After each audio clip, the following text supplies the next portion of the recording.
The waves of an ocean rise and crash along the shore, with the water a deep blue. The constant crashing creates a beautiful yet eerie sound. Waves crash against each other, creating loud sounds. A woman lies nearby unconscious, but the sound of the waves seems to be waking her up. The woman is bloody all over, with her finger covered with blood and her sneakers soaked with it. The woman's foot is completely broken and twisted, with her leg dangerously twisted underneath her. The woman lies on a smooth but rocky textured surface with two parallel slopes in front of each other. The woman wakes up slowly due to the loud sounds of the waves. She notices that the waves she was awoken by are nowhere to be found. She sees that she is on a smooth, rocky surface, on top of an abyss that seems endless. As she wakes up, she suddenly jerks forward and begins to slip down the slope. She manages to stop herself from sliding, using her hands for friction, but manages to reach just the edge of the fall.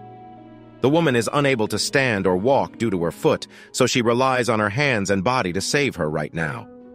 The woman is confused about how she got into this situation as she looks around but can't seem to recognize anything.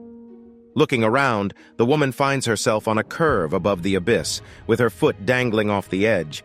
She notices that there is no escape, and bursts into tears, knowing that this might be her end.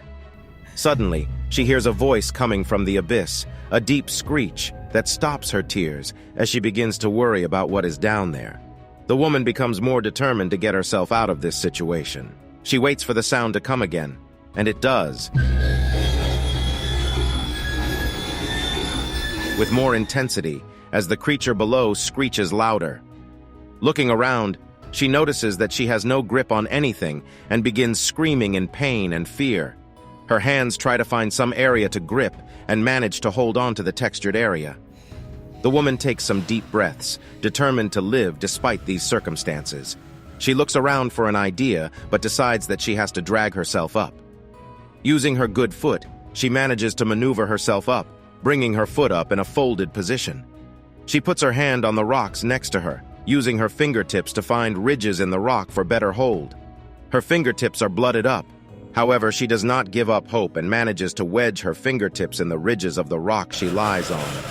Although the woman is in pain, she takes a few deep breaths and tries to flip herself over.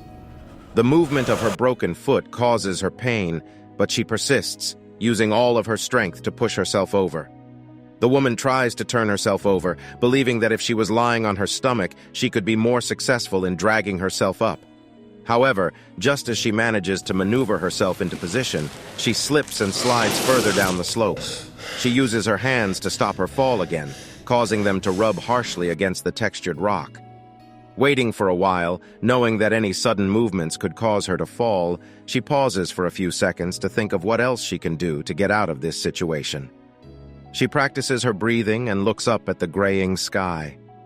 The clouds above have a gray tint to them, and it seems like it's going to rain soon.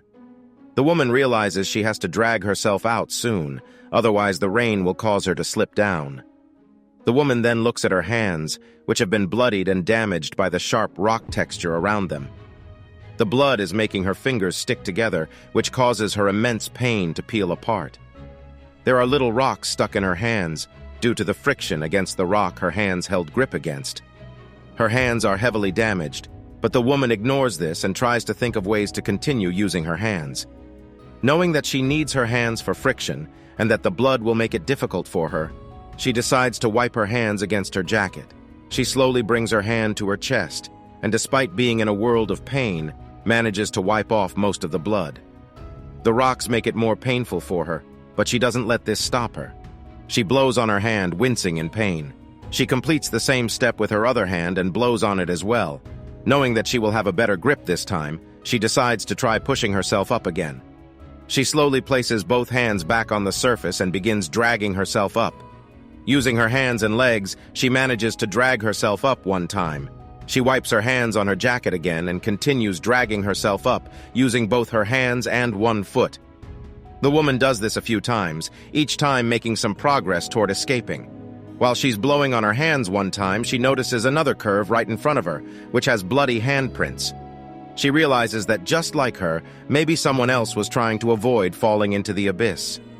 Despite not knowing if she can succeed, she drags herself up once more but slips just a little. She then notices that as much as she moves, the bloody handprints increase simultaneously. She notices some of the markings dripping fresh blood, which makes her understand that the blood prints are being copied on the other side. As she drags herself further up, she suddenly notices a bloody handprint just at the bottom of the curve, a man screaming, and a loud bang. She manages to slip again, but is determined to reach out of the area safely. The markings on the other curve continue to increase every time she places her bloody hands back onto the surface. However, instead of causing fear, this causes her to try even harder to succeed in escaping. The woman's jacket is filled with blood by now, but despite the struggle, she convinces herself that she can still survive. Suddenly, she reaches her hand up and feels a drop of rain on her palm. She lets the now bloody raindrop roll slowly down her wrist.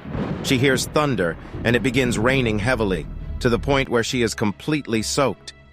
As she lies there in the rain, the blood from her hands trickles down into the abyss, leaving behind a dark brown trail. The rain washed away the blood prints on the rock and washed away the blood from her hands as well. She lies in the rain, thinking about what to do next, but can't think of any ideas. The rain causes her to slip further down, despite having tried to escape. She tries to use her hands but realizes that the rainwater is making the curve very slippery, so she cannot use her hands to pull herself up anymore. The woman begins silently crying in misery, realizing that this could mean she is at her end. She gives out a long, agonizing scream into the void. Suddenly, the woman has an idea. Thinking quickly, she puts her hand near her neck and draws out a long, silver chain. She loops it around her hand a few times. The injuries on her hand make this very hard for her. However, she continues to loop the chain around her hand a few times. She suddenly yanks the chain off her neck, determined to try to bring herself out of the curve by using a different kind of friction. Using her new idea, she tries to drag herself up again using the hand with the chain, as it gives her a better grip even in the rain.